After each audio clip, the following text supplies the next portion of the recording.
अजी सुनते हो, घर में कुछ खाने के लिए नहीं है, बाजार से जाकर कुछ खाने के लिए ले आओ। पापा आज खाने के लिए फल लेकर आना। चुप करो चुप, हमारे पास इतने पैसे नहीं है जो हम बाजार से लाकर फल खा सकें। अजी आपको जो भी लाना हो आप अपनी मर्जी से ले आना। टुनटुनी की बेटी सुनहरी चिड़िया ये सुनकर बहुत दुखी होती है। कालू कौवा मन ही मन सोचता है, मेरी बेटी का फल खाने का मन कर रहा है, लेकिन क्या करूं, उतने पैसे तो मेरे पास नहीं है। कालू थैला लेकर बाजार निकल जाता है। रास्ते में उसे बंटी कबूतर मिलता है। अरे भाई कहाँ जा रहे हो? क्या बात है, इतने दिनों बाद दिखे हो? भाई मैं तो बाजार से सामान लेने जा रहा हूँ, और तुम कहाँ जा रहे हो? अरे भाई मैंने सुना है जंगल में कहीं फल की बारिश हुई है, मैं वहीं ढूंढ रहा हूँ। मुझे फल खाए हुए बहुत दिन हो गए। अरे वाह, मेरी बेटी भी फल खाने की जिद कर रही थी, मुझे भी उसके लिए खूब सारे फल लेकर जाने हैं। चलो वो जगह ढूंढते हैं जहाँ फल की बारिश हुई है। दोनों मिलकर फल वाली जगह ढूंढने निकल जाते हैं। तभी बारिश होने लगती है। ऐसी बारिश में दोनों से उड़ना मुश्किल हो रहा था। अब क्या करे बंटी, ऐसी बारिश में तो हम फल नहीं ढूंढ पाएंगे। हाँ भाई, पहले बारिश को बंद होने दो, तब हम फल ढूंढेंगे। हाँ बंटी, हम बारिश के बाद ही फल ढूंढेंगे। ये बोलकर दोनों घर की तरफ लौटने लगते हैं। कालू बारिश से बचने के लिए पेड़ के नीचे कूद रहा था। तभी उसे जमीन पर बहुत सारे फल पड़े हुए दिखाई देते हैं। कालू इतने सारे फल को देखकर बहुत खुश होता है। अरे वाह, भगवान ने मेरी विनती सुन ली, आज मेरी इच्छा पूरी हो गई। अब मैं खूब सारे फल घर ले जाऊंगा और अपनी बेटी को भी खिलाऊंगा। दोनों फल को इकट्ठा करना शुरू कर देते हैं। कालू अपने थैलों में फलों को डालता रहता है। उसी समय चील वहाँ पहुँचता है। रुको रुको, तुम यहाँ क्या कर रहे हो? ये फल नीचे पड़े हुए हैं, मैं उन्हें इकट्ठा करके अपने घर ले जाऊंगा। मेरी बेटी ने बहुत दिन से फल नहीं खाए, आज मेरी बेटी पेट भरकर फल खाएगी। तभी चील के मन में लालच आ जाता है। वो मन ही मन सोचने लगता है, मुझे कुछ तो करना पड़ेगा ताकि ये सारे फल मुझे मिल जाएं। फिर मैं इन्हें बाजार में बेचकर खूब पैसे कमाऊंगा। कौवे, तुमने यहाँ से फल ले जाने का साहस कैसे कर लिया? अगर मैंने तुम्हारी ये बात राजा को बता दी तो वो तुम्हें खूब दंड देंगे। चील की बात सुनकर कालू कौवा डर जाता है और कहता है, मुझसे गलती हो गई, मुझे नहीं पता था कि यहाँ से फल ले जाना मना है। तुम राजा से जाकर कुछ मत कहना। हाँ ठीक है, मैं राजा से कुछ नहीं कहूँगा, लेकिन तुम्हें मेरी एक बात माननी पड़ेगी। हाँ ठीक है, कहो कहो, मुझे तुम्हारी कौन सी बात माननी पड़ेगी? तुम इन फलों को इस टोकरी में इकट्ठा कर दो, मैं इन फलों को राजा को दे आऊँगा। ठीक है, मैं ये काम कर देता हूँ। ये कहकर कालू को वो सारे फल टोकरी में इकट्ठा कर देता है।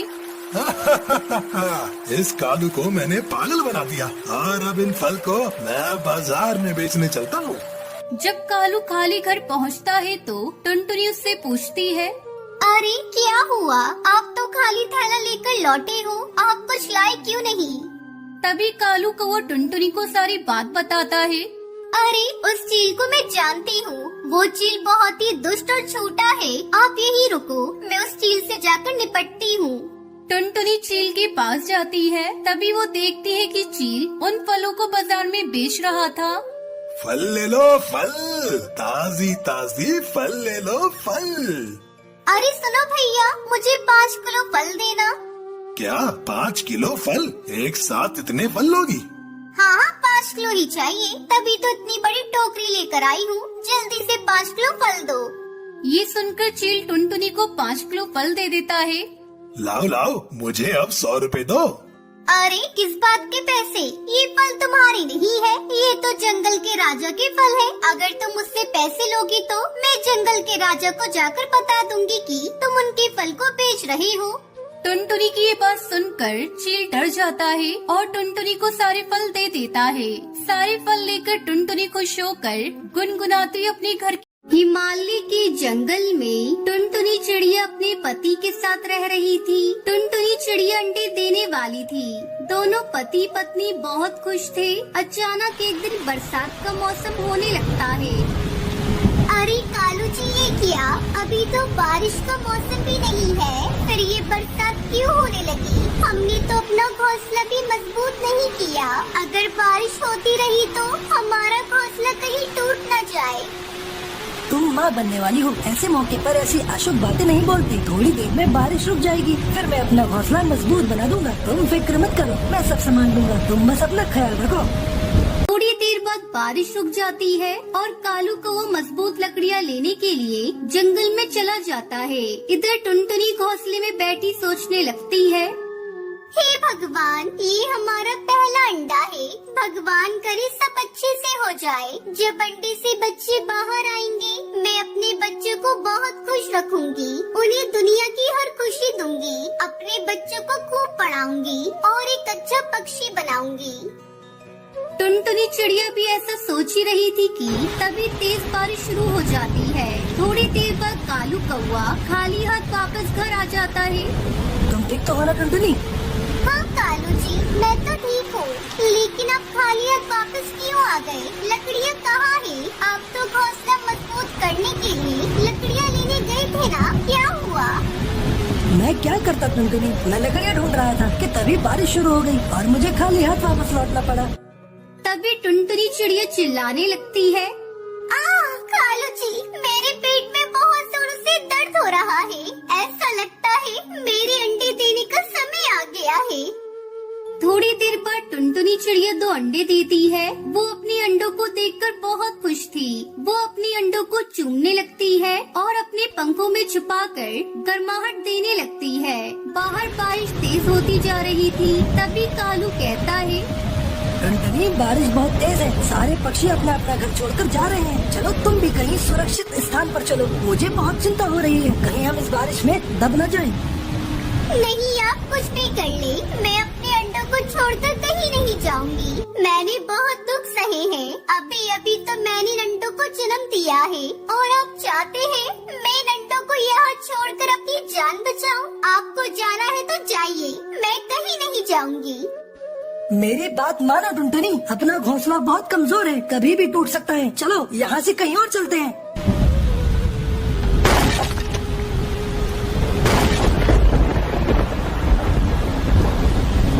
अरे ये मैं कहाँ हूँ? मेरे अंडे कहाँ हैं? कौन मुझे यहाँ लेकर आया? कालू जी, कहाँ हैं आप? जल्दी मेरे पास आइए।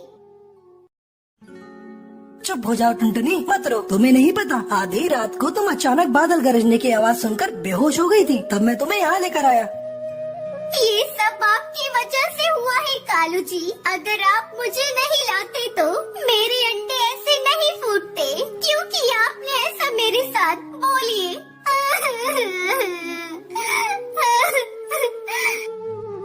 लेकिन टुनटुनी, तुम्हारी जान मेरे लिए बहुत कीमती है। अंडे तो हो जाएंगे, अगर तुम्हें कुछ हो जाता तो मैं तो जीते जी मर जाता। चलो अब बारिश थम चुकी है, मैं जल्दी से अपना नया घर बनाता हूँ।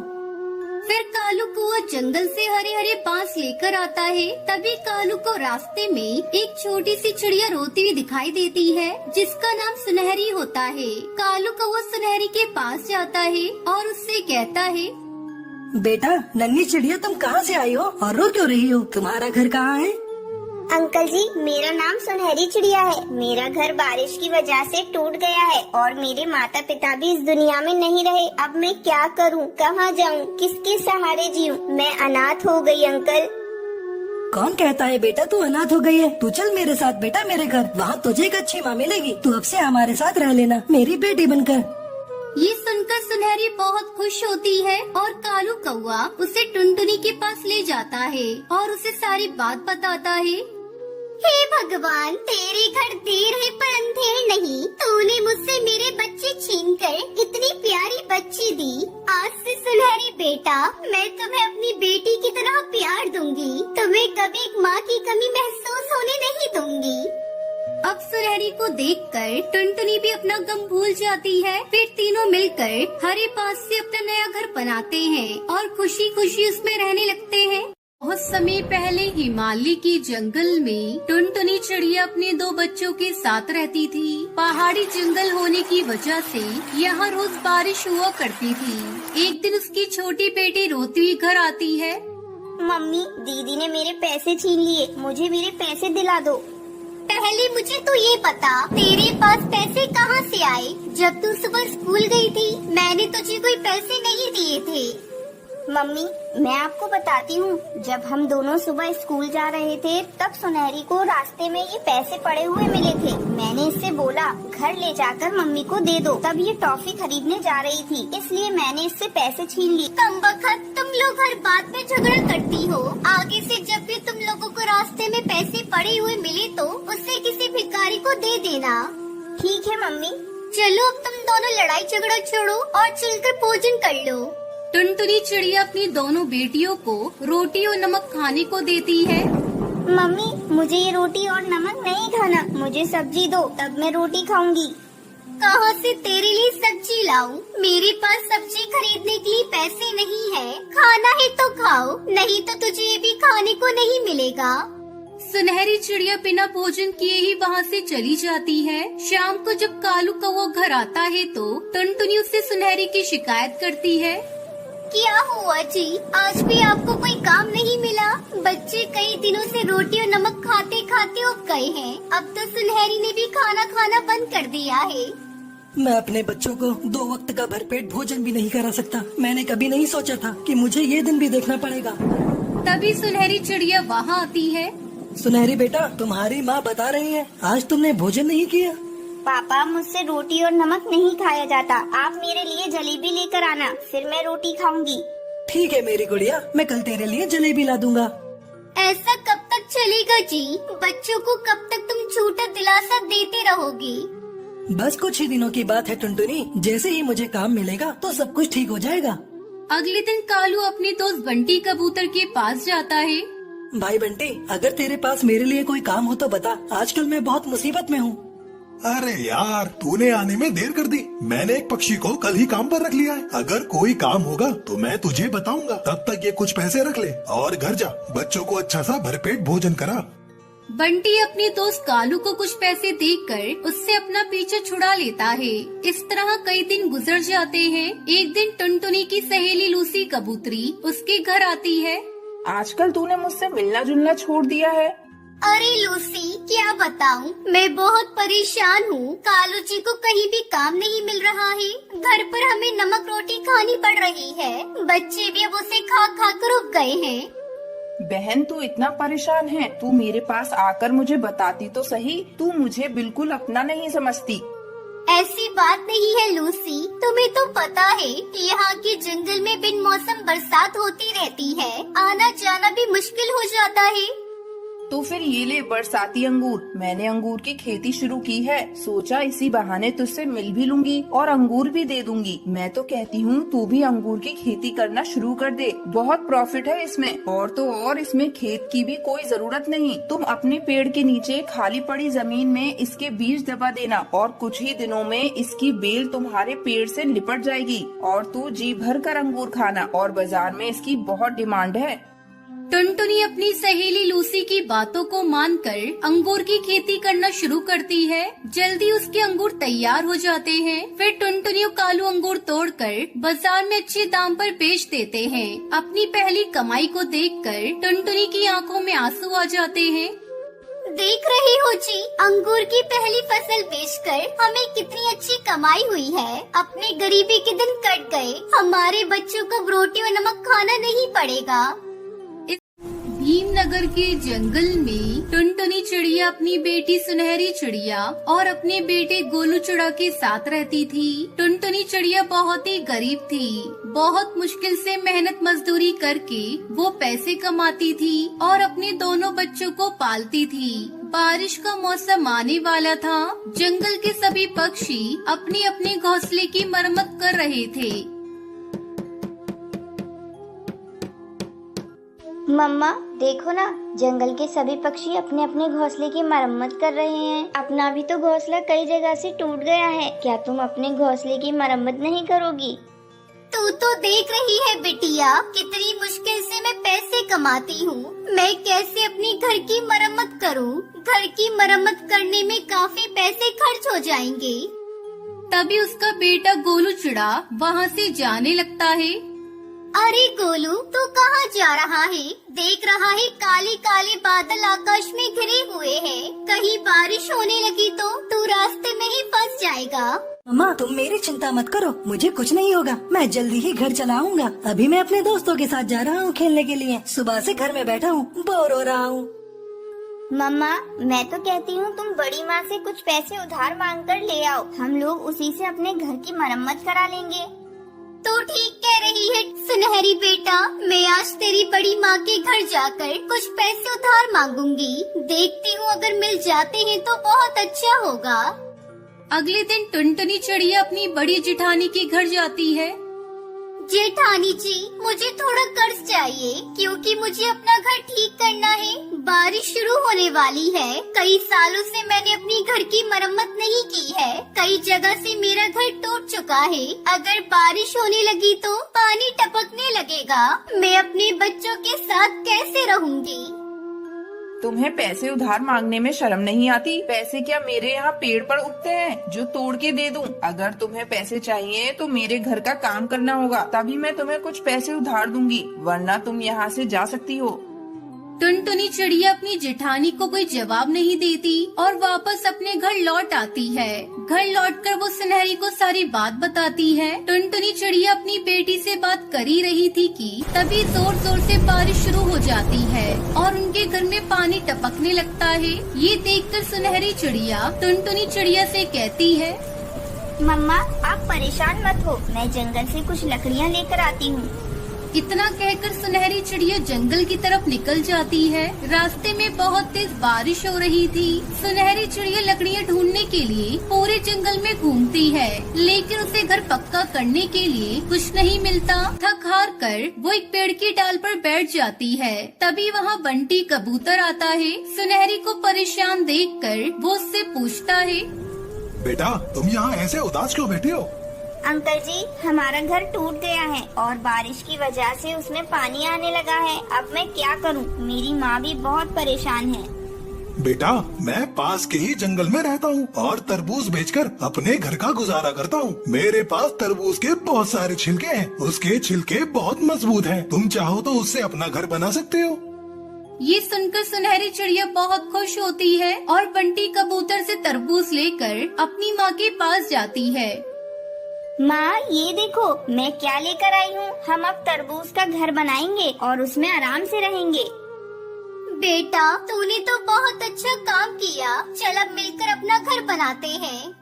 फिर दोनों माँ बेटी तरबूज से अपना घर बनाती है और उसमें रहने लगती है। टूनी बहुत ही गरीब चिड़िया थी। किराया न दे पाने के कारण उसका मकान मालिक उसे घर से बाहर निकाल देता है। तब टूनी एक छोटा सा घोंसला डालकर अपनी बेटी के साथ उसमें रहने लगती है। एक दिन, माँ मुझे बहुत जोर की भूख लग रही है। सुबह से तुमने मुझे कुछ खाने को नहीं दिया। बेटा घर में खाने को एक भी दाना नहीं है। मैं तुझे कहाँ से खाना खिलाऊं? तू रुक, मैं पड़ोस में जाकर देखती हूँ। अगर कुछ खाने को मिल जाए तो। टूनी अपनी पड़ोसन के घर जाती है। मेरी बेटी भूखी है बहन, कुछ खाने को हो तो दे दो। अरे तुम यहाँ भीख मांगने आई हो? मुझे तुम्हें भीख देने के लिए कुछ भी नहीं है। भरी जवानी में अपने पति को खा गई। तुम्हारी तो परछाई भी किसी पर पड़नी नहीं चाहिए। जल्दी हटो मेरे दरवाजे से। बहन मेरे साथ ऐसा बर्ताव क्यों कर रही हो? भूखे को खाना खिलाना तो पुण्य का काम होता है। मुझे ऐसा पुण्य नहीं चाहिए। जल्दी हटो मेरे दरवाजे से, मुझे बहुत सारे काम करने हैं। बहन लाओ, मैं तुम्हारा काम कर देती हूँ, पर मुझे खाने को कुछ दे दो।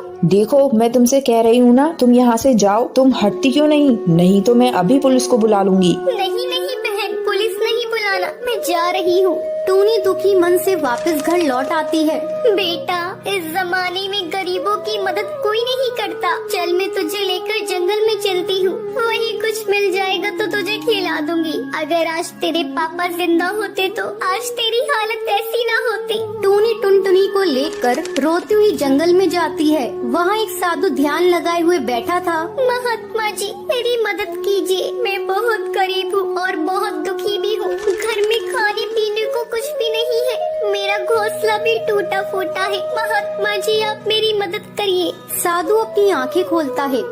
बेटी अब तुम्हारे दुख के दिन कट गए। मैंने तुम्हारी सारी बातों को सुन लिया है। ये लो जादुई मिट्टी, इससे जाकर एक मिट्टी का घर बनाओ। घर बनते ही तेरे सारे दुख दूर हो जाएंगे। और ये लो फल, इसे तुम और तुम्हारी बेटी खा लो। इसे खाकर ये बीज अपने आंगन में लगा देना। ये जादुई फल है, ये सालों साल तुम्हारे पेड़ पर लगे रहेंगे। फिर उसे बेचकर तुम खुशी खुशी अपना गुजारा कर सकती हो। टूनी फल और मिट्टी लेकर अपनी बेटी के साथ अपने टूटे फूटे घोंसले के पास आती है और वहीं साधु की दी हुई मिट्टी से घर बनाती है। मम्मी ये घर कितना सुंदर है। हाँ बेटा, अब हम लोग इसी घर में रहेंगे। फिर दोनों फल खाती हैं और उसका बीज नीचे आंगन में लगा देती हैं। अगले दिन जब टूनी सोकर उठती है तो वो देखती है, अरे मैंने जो कल बीज लगाया था उससे विशाल पेड़ उग गया है और इस पर बहुत सारे फल भी लग चुके हैं। मैं अभी इन फलों को तोड़कर जंगल जाकर बेचूंगी। टूनी फलों को तोड़कर जंगल में बेचने लगती है। अब टूनी के पास पैसों की कोई कमी नहीं थी।